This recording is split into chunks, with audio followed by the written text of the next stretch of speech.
did it take you to come to terms with the fact that you being booked into a rehab facility was for your own good? Honestly speaking, even after I left rehab, I had not seen the benefit. I didn't see how important it was. I realized it later. This is the benefit of rehab. When you leave rehab, you've tested the life of sobriety. You can even see, actually a person who doesn't use drugs, the urine is usually light. You'd see it light. But now you'd see it in the rehab and you feel good, you even feel healthy, the appetite comes in, your normal nature comes back.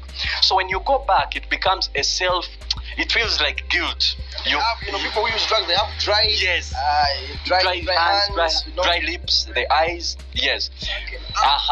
Now when you leave, there's this picture you had, and it gave you a picture that it's possible. So you feel it, and you see yourself sober.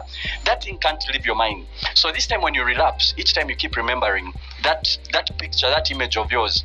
Now there are two ways how people handle this. Some totally self-destruct because they feel they will never. Then others start to look for ways out. Though it's a very difficult thing coming out, so it needs intentional support. Social support, it's very important. It even needs education of parents and people around us. Calvin, actually this problem starts even at home. Parents are indirectly also a cause without knowing. Teachers are indirectly a cause without knowing. The whole system needs to research and find out from the addict's perspective, what is the problem. Do you think from your own experience that yes, you having been moved from Kenya to Uganda to stay with the uncles, that those you are living with somewhat failed on their job, or they had left you to basically be independent at a younger age, or they were not looking out? Yeah. Now parents sometimes need to be educated because they thought they were taking care of us, but they were not doing it well. We were unsupervised. There are a lot of things which can happen. The drug introductions and many other things, because now even there are groupings. And especially when people come from different backgrounds, it's good to keep following up, because people come with different habits and introduce them, and bad habits spread at high speed. Oh, yes. At a teenage. So it's a really big problem.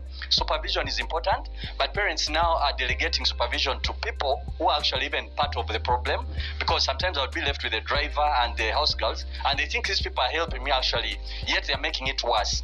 And behind every child or addict's history, you'll see it came from these people who were supervisors, and lack of supervision at school and at home.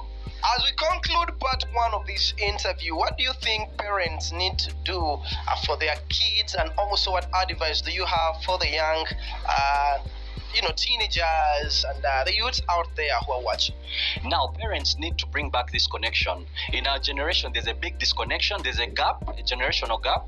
Children don't feel free to interact with parents, and parents don't know how to interact with children, so they mostly impose. But when you create friendship, these children are free now to open up. Even a big problem, for example, if a man is reaching out to a young girl, she can come and tell you, there's this man disturbing me. Not only young girls, even men reaching out to young boys. We have young boys who are now being sexually harassed and molested, they call them these drillers. Yes. Actually, you're very, very right, because even in the drug addiction circles, that is a very big vice. It's known. It's a known thing. And even to initiate you, it's easier through that way. Because if you're dependent on drugs, you can easily come for doses, and you're willing to do anything to achieve the doses. So people are using drugs to their advantage to exploit the young people. So it's a big problem.